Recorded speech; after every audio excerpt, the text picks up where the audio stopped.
দেওয়া যাইতেছে, খেয়াল করছো?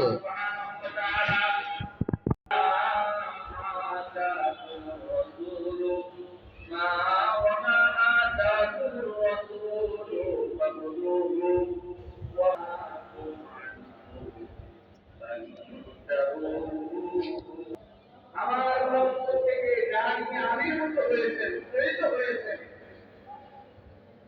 প্রেরিত হয়ে যেই রকম কাজ তোমাদেরকে করতে বলেছেন, আমার পক্ষ থেকে প্রাপ্ত তথ্যগুলোর মধ্যে, উপাত্তগুলোর মধ্য হতে যেগুলো তোমাদেরকে কাটছে, এই যে একটা না ভিডিও করে দিচ্ছে, এগুলো মানুষ দেখেন।